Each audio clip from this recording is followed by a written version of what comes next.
Yasmina was a gentle and kind-hearted young woman, known for her warmth and humility. When she married Yakubu, she believed she had found true love, the kind that would stand the test of time. Yakubu was everything she had dreamed of, loving, hard-working, and devoted. Their love blossomed in Nasander village, a place where traditions were deeply rooted and family honor meant everything. At first, Yasmina tried to win the heart of her mother-in-law, Mwalimu, but the older woman never truly accepted her. Mwalimu was proud, controlling, and deeply set in her ways. She believed that no woman was good enough for her son, and from the very beginning, she made it clear that Yasmina was not welcome. She found fault in everything Yasmina did, her cooking, her way of speaking, even the way she laughed. Yakubu, caught between his love for his mother and his love for his wife, often chose silence, hoping that in time, things would change. When Yasmina became pregnant, she felt a spark of hope. Surely this child, Mwalimu's grandchild, would soften her heart. She imagined a future where Mwalimu would hold the baby with pride, where they would finally become a family. She dreamed of peaceful days, where they could sit together as mother and daughter, laughing and sharing stories. But the opposite happened. Instead of joy, Mwalimu's resentment only grew stronger. She saw Yasmina's pregnancy not as a blessing, but as a trap, another way to keep her son tied to a woman she did not approve of. She accused Yasmina of trying to control Yakubu by giving him a child, of being manipulative and cunning. Her words were sharp, her glances cold, and her actions cruel. Yakubu, torn between his mother and his wife, stood helplessly in the middle. He loved Yasmina, but he feared defying his mother. He wanted peace, but he did not know how to create it. And so, as Yasmina's belly grew, so did the distance between them. The house that was supposed to be a home felt more like a battlefield, and Yasmina found herself fighting a war she never wanted to be part of. Every day in Mwalimu's house was a test of endurance for Yasmina. From the moment she woke up to the moment she closed her eyes at night, Mwalimu made sure she felt like an outsider. No matter how hard Yasmina tried to please her, it was never enough. If she cooked a meal, Mwalimu would find a fault: too much salt, too little spice. If she cleaned the house, Mwalimu would point out a speck of dust she had missed. And when Yakubu came home from work, his mother would sigh loudly, shake her head, and say, "My son, you deserve better." Yasmina swallowed her pain in silence, hoping that one day things would change. But Mwalimu's hatred only grew stronger. She called Yasmina names, accused her of being lazy, useless, and unworthy of her son. "A woman like you brings nothing but bad luck," she would spit with disgust. Yakubu should have married someone from a strong family, someone with dignity, not a helpless girl like you. Yasmina tried to ignore the words, but they cut deep. She was carrying Yakubu's child, their future, yet she felt more alone than ever. She hoped Yakubu would stand up for her, defend her, tell his mother to stop, but he never did. He sat in silence, his eyes filled with guilt, but his mouth sealed shut. He was a man caught between two women, the mother who raised him and the wife he had promised to protect. And in his silence, Yasmina suffered. Then, one fateful day, everything changed. It started with something small. Yasmina accidentally dropped a clay pot while washing dishes. The pot shattered into pieces, and before she could even pick them up, Mwalimu exploded. "You are a curse," she screamed, her voice echoing through the house. "Ever since you came into this home, bad things have been happening. My son is losing his way because of you." Yasmina stood frozen, her heart pounding in her chest. She wanted to defend herself, to tell Mwalimu that she had done nothing wrong. But before she could speak, Mwalimu turned to Yakubu. "Do you not see it?" she demanded. "This woman will ruin you. She has poisoned this house with her bad luck. If you do not get rid of her, she will bring you nothing but suffering." Yakubu looked at his mother, then at his wife, then back at his mother. Yasmina waited, praying that he would finally choose her, that he would tell his mother to stop, but he said nothing. He lowered his head, avoiding her gaze, and that was when Yasmina knew she was truly alone. Mwalimu took his silence as approval. With fire in her eyes, she pointed to the door. "Get out!" she hissed. "I will not have a cursed woman living under my roof." Yasmina's breath caught in her throat. "But I am carrying your grandchild," she whispered. Mwalimu scoffed. "That child is as cursed as you." Tears welled in Yasmina's eyes. She turned to Yakubu, pleading silently, hoping for even the smallest sign that he would fight for her. But he stayed rooted in place, his hands clenched into fists, his lips pressed into a thin line. Mwalimu stepped forward and grabbed Yasmina's arm, shoving her toward the door. I said get out! And just like that, Yasmina found herself outside, the door slamming shut behind her, alone, pregnant, betrayed. Yasmina's feet ached as she walked along the dusty road, her hands clutching her swollen belly. The pain of betrayal was heavier than the weight of the child she carried. With every step, she fought back tears, swallowing the lump in her throat. She had no idea where she was going. All she knew was that she could not stay where she was not wanted. The sky darkened, and the cool evening breeze brushed against her tear-streaked face. Hunger gnawed at her stomach, but the ache in her heart was far worse. She passed through unfamiliar lands, her body growing weaker with every mile. At times she wanted to stop, to collapse right there on the road and let the world swallow her whole. But she pressed on, driven by the tiny life inside her. She had to survive, if not for herself, then for her child. By the time she reached Eldoro village, her legs could barely carry her. She stumbled into the quiet settlement, where the scent of burning firewood and fresh herbs filled the air. The village was peaceful, but Yasmina was anything but. Exhausted and starving, she collapsed near a small hut, too weak to move any further. That was when Mama Casia found her. The elderly widow, known in Eldoro for her kindness and wisdom, was on her way back from gathering herbs when she saw the young woman lying in the dirt. Without hesitation, she rushed to her side. "My child, what happened to you?" she asked, her voice full of concern. Yasmina tried to speak, but her voice was barely a whisper. Seeing her condition, Mama Casia gently helped her inside, offering her warm food and water. That night, for the first time in weeks, Yasmina slept peacefully, knowing she was safe. As the days passed, Mama Casia nursed her back to health, tending to her both physically and emotionally. She never asked too many questions, only giving Yasmina the space to heal. And slowly, Yasmina began to open up. She told Mama Casia about her marriage, about Mwalimu's cruelty, and about how Yakubu had abandoned her in silence. Mama Casia listened without judgment, only nodding and squeezing her hand in understanding. "You are stronger than you know," Mama Casia told her one morning, "and you will rise again." True to her words, Mama Casia did not let Yasmina wallow in despair. She began teaching her everything she knew: how to mix herbs for healing, how to prepare special remedies that villagers sought for their ailments, and most importantly, how to run a small business. "A woman must always have something of her own," she said, "so that no one can ever make her feel powerless." Under Mama Casia's guidance, Yasmina found purpose. She learned to make herbal oils and healing teas, and soon villagers came to her for help. Slowly but surely, she was rebuilding her life, not as a helpless woman cast aside, but as someone with strength, skill, and independence. Meanwhile, back in Nasander, Yakubu was drowning in regret. The house felt empty without Yasmina. He missed her laughter, her warmth, the way she made their home feel alive. But even as guilt consumed him, he remained trapped under Mwalimu's control. Whenever he thought of searching for Yasmina, his mother's voice would ring in his ears, reminding him that it was better this way. But deep down, he knew the truth. He had made the biggest mistake of his life, and one day, that mistake would come back to haunt him. The cries of a newborn filled Mama Casia's small hut as Yasmina lay on the mat, drenched in sweat, exhausted but relieved. She had done it. She had brought her child into the world. Mama Casia carefully placed the tiny boy in her arms, and as Yasmina looked into his eyes, tears rolled down her cheeks. He was perfect. "Kamari," she whispered, her voice trembling with emotion.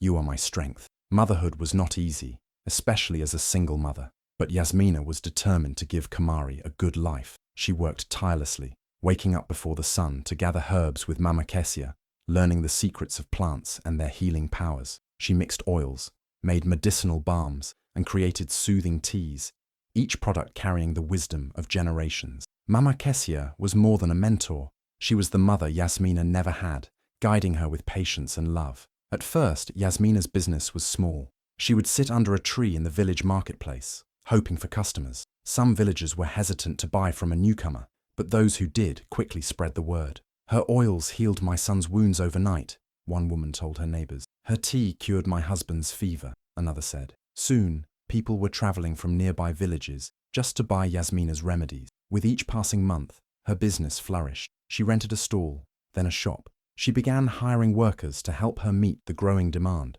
What had started as a means of survival had turned into something much greater. Yasmina was no longer a helpless woman abandoned by her husband. She was an independent, successful entrepreneur, respected and admired by the people of Eldoro and beyond. While Yasmina was rising, Yakubu was falling. Misfortune knocked on his door, and it refused to leave. He lost his job unexpectedly, and with no income, life became a struggle. The once proud man who had turned his back on Yasmina now found himself desperate. He searched for work, but luck was not on his side. Employers rejected him, one after another. Some said they had no vacancies. Others whispered about how he had mistreated his wife, warning that karma would not be kind to him. As for Mwalimu, the proud and controlling woman who had once ruled her household with an iron fist, she too was suffering. Her health began to deteriorate, her body weakened, and her once powerful voice became a mere whisper. She spent her days confined to her bed, no longer the fierce woman who had cast Yasmina out. She needed care, but Yakubu, drowning in his own troubles, could barely provide for himself, let alone his ailing mother. The house that had once been filled with laughter, warmth, and life now felt cold and empty.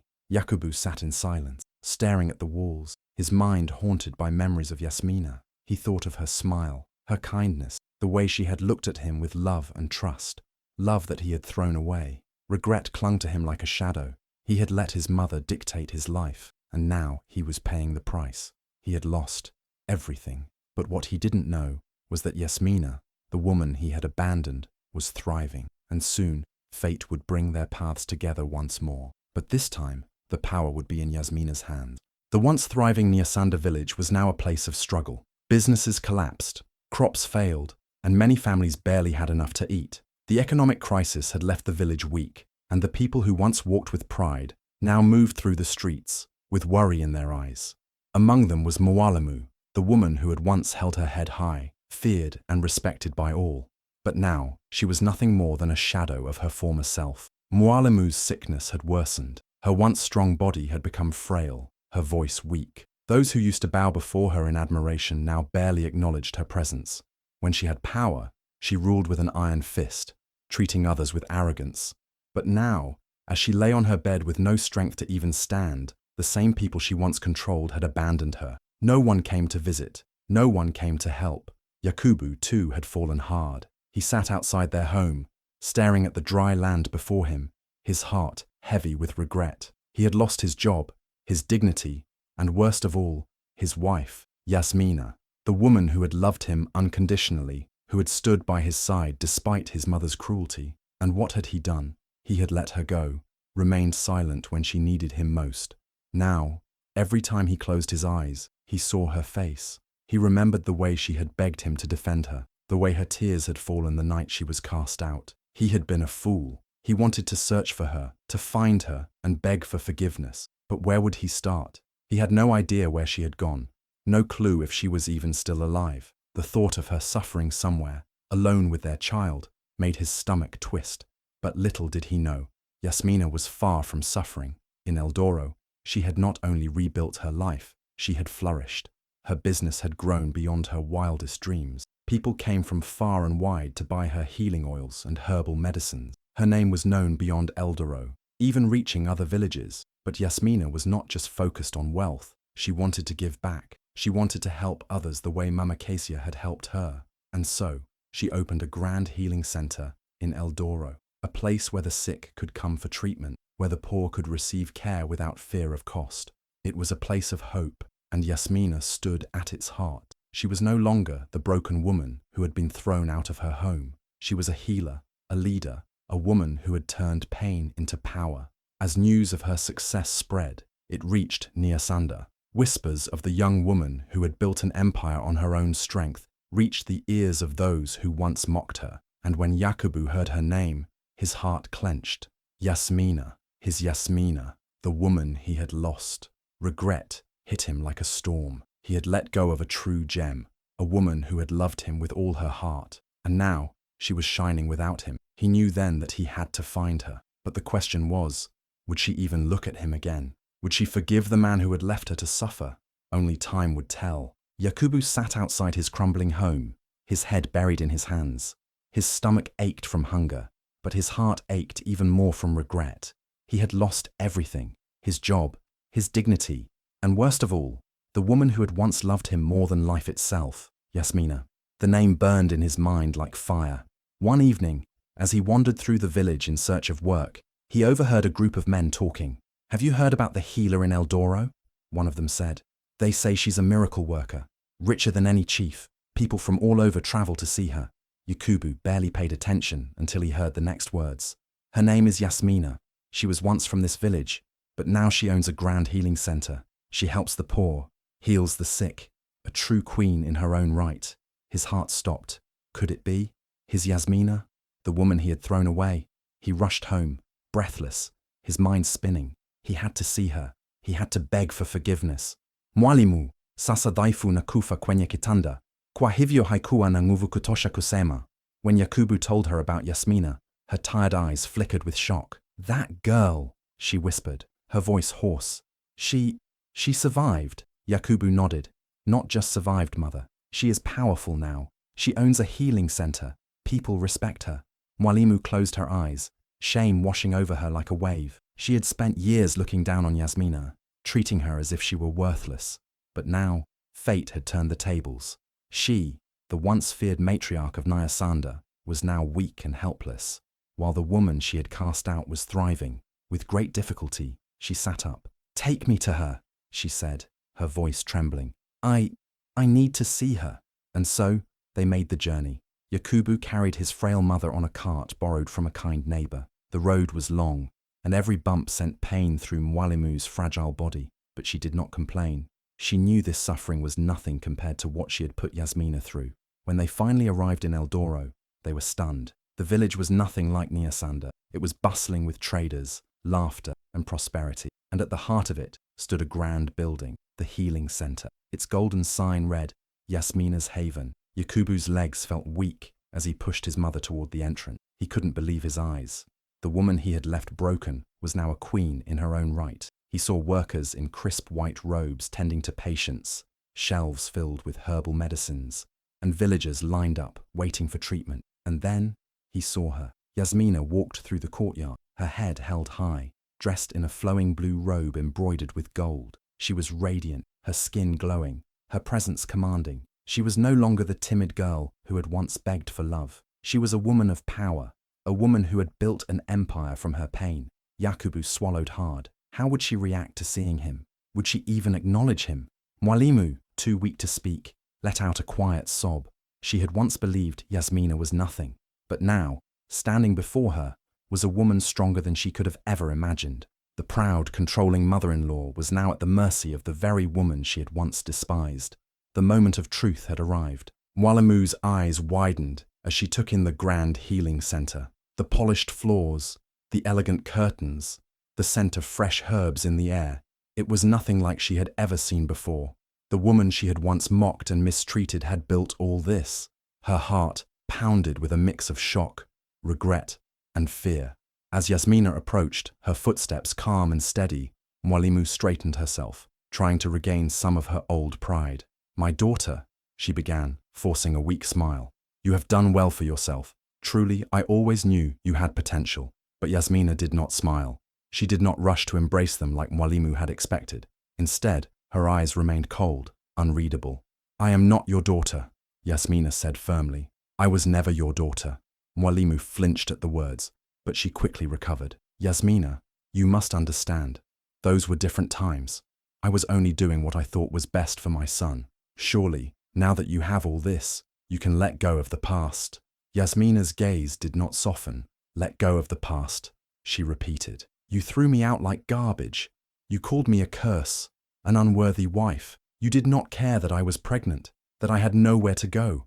And now that you are weak, now that you have nothing, you come to me, expecting kindness." Mwalimu's lips trembled. This was not how she had imagined the reunion. She had thought Yasmina would welcome them with open arms, eager to prove her kindness. But instead, she was met with a woman who had learned her worth, a woman who refused to be walked over again. Yakubu stepped forward, desperation in his eyes. "Yasmina, please," he said. "I was a fool. I was weak. I let my mother control me, and I lost the best thing that ever happened to me. I regret it every day. Please give me a chance to make things right." Yasmina's gaze flickered toward him, but her expression remained unreadable. Did you regret it when I was crying in the rain, begging for your support? Did you regret it when I walked for miles, hungry and alone, carrying your child? Yakubu lowered his head, ashamed. He had no answer. And then, something happened that no one expected. Mwalimu, once so proud, so arrogant, fell to her knees. Tears streamed down her wrinkled cheeks as she clasped her hands together. Yasmina, she whispered, her voice breaking. I was wrong. I was cruel. I have paid for my sins every single day since you left. Please, if not for me, then for Yakubu, for the sake of the child you carried. For the first time, Yasmina saw true remorse in the woman's eyes. The once feared Mwalimu, who had ruled her home with an iron fist, was now a frail, desperate woman, humbled by fate. But Yasmina did not speak immediately. She took a deep breath, looking at the mother and son before her. She was no longer the powerless girl they had thrown away. Now she held all the power. Yasmina stood tall, her expression unreadable as she looked down at Mwalimu. The woman who once held so much power over her was now nothing but a shadow of her former self, weak, desperate, and humbled by life's cruelty. Yakubu too stood silently, his eyes filled with regret. But Yasmina felt no satisfaction in seeing them suffer. She had already won. Still, she could not forget the pain, the cold nights, the hunger, the betrayal. She had suffered too much to simply erase the past. But she was not cruel. Unlike Mwalimu, she would not throw someone away in their time of need. With a calm voice, Yasmina turned to her assistant. Take Mwalimu to the healing center. Ensure she is fed and cared for. Mwalimu looked up in shock. You will help me? She asked, her voice trembling. Yasmina's lips pressed into a firm line. I will not let you die in misery, but I will never welcome you back into my life as before. Mwalimu's heart sank. She had hoped for forgiveness, for a place in Yasmina's home, for the warmth of family again. But now, she felt the same rejection she had once so easily given to Yasmina. It was as if fate had turned the tables, making her feel the same pain she had inflicted. Yakubu stepped forward, desperation in his eyes. Yasmina, what about me? I was a fool, but I loved you. I still do. Can we not start over? Yasmina turned to him, her gaze steady. Love, she repeated. You call it love when you let your mother throw out your pregnant wife. You call it love when you stood by and watched me suffer. No, Yakubu, love is not cowardice. Love is not silence when the one you care about is being destroyed. Yakubu's shoulders slumped. He knew she was right. His silence had cost him the greatest treasure he had ever known. Now he was left with nothing but regret. Meanwhile, life had something else in store for Yasmina. Over the past months, a man named Malik, a wealthy and kind-hearted merchant, had been visiting Eldoro village. He had been watching Yasmina from afar, admiring not just her beauty, but her strength, her resilience, and her kindness. Unlike Yakubu, he did not see her as someone to control. He saw her as an equal, a woman of great worth. One evening, as Yasmina sat outside her home, watching the sunset, Malik approached her. You have built something incredible here, he said, and you did it without anyone's help. That is the kind of woman I respect. Yasmina turned to him, surprised by his words. There was no flattery, no empty promises, just genuine admiration. I have made mistakes in my life, Malik continued, but I know a rare gem when I see one. I would be honored if you would allow me to court you. Yasmina smiled, a real warm smile that she had not felt in years. She had spent so long proving herself, surviving betrayal and pain. Now, for the first time, she felt truly seen.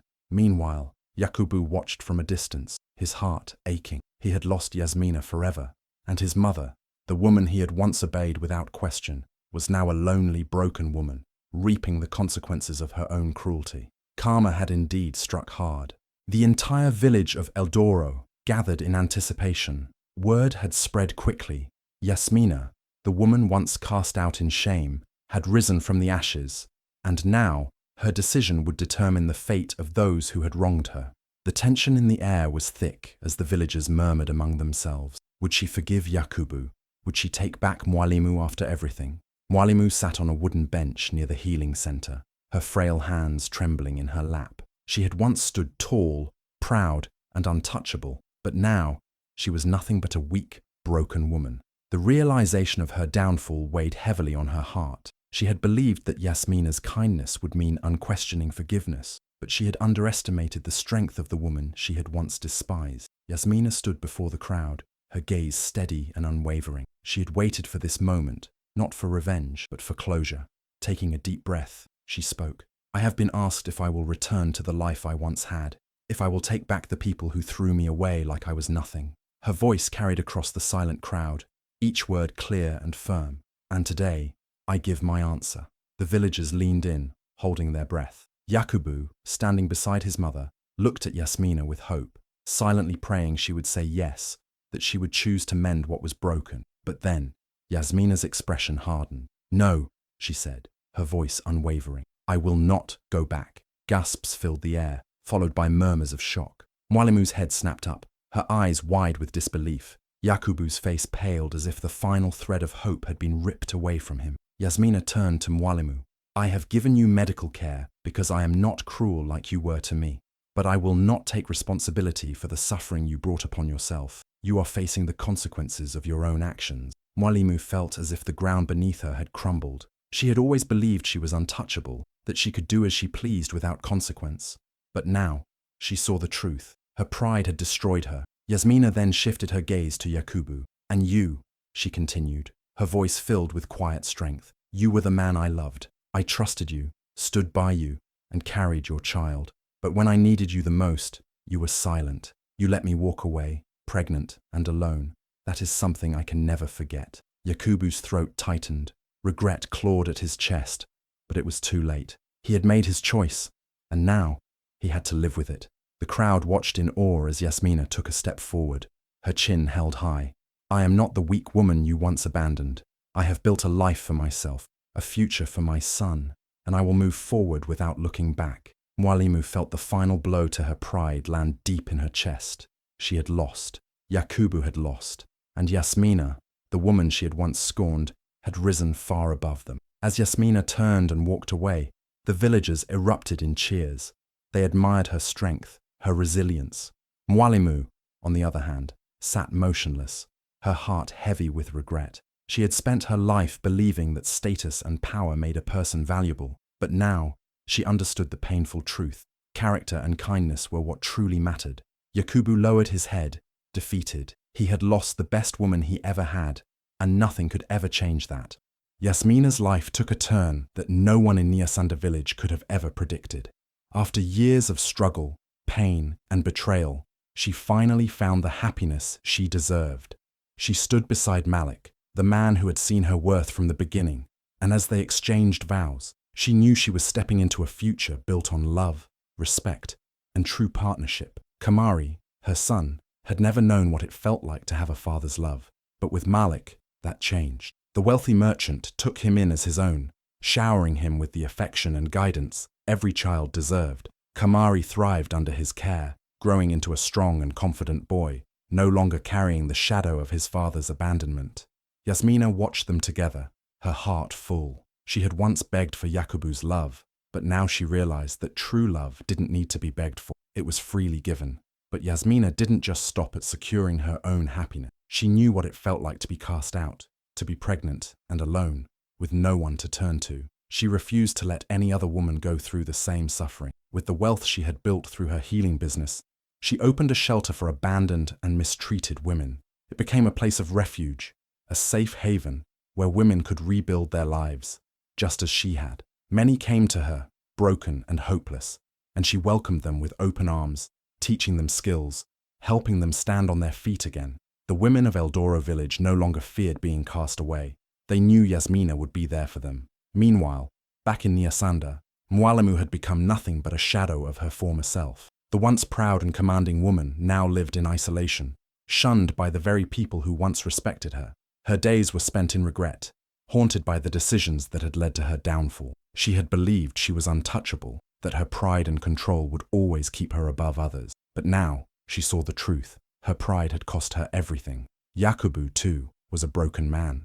He lived with the bitter truth that he had thrown away the best thing that had ever happened to him. He had thought his mother's approval was more important than his wife's love, but in the end, he had lost them both. He would sometimes hear news of Yasmina, of how successful she had become, of how happy she was with Malik. The knowledge burned him from the inside. The village of Nasander, once blinded by tradition and pride, learned a lesson they would never forget. They had seen firsthand how cruelty and arrogance could destroy a person, while kindness and resilience could lift someone to greatness. Yasmina's name became a symbol of strength, a reminder that no one should ever be underestimated.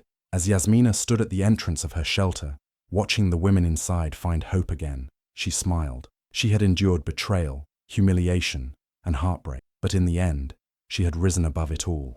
She had not just survived, she had thrived, and that was the greatest victory of all. Life has a way of teaching us the hardest lessons when we least expect them. Yasmina's story is proof that no matter how much pain someone causes you, the best revenge is success. She was abandoned, humiliated, and left to suffer alone, but she refused to let her past define her. She rose from the ashes, built a new life, and became stronger than ever. And in the end, the very people who once looked down on her were forced to watch her shine. How many women have suffered like Yasmina, cast out and left to struggle alone? How many people have let pride and arrogance ruin their lives, just like Mwalimu? This story is a lesson for all of us. Never take kindness for granted, never underestimate the power of resilience, and most importantly, never let anyone tell you that you are not enough. If this story touched your heart, if it made you feel something deep inside, then don't keep it to yourself. Like this video, share it with others, and subscribe to our channel for more powerful life lessons. Let's spread these stories so that no one ever feels alone in their struggles. Thank you for watching.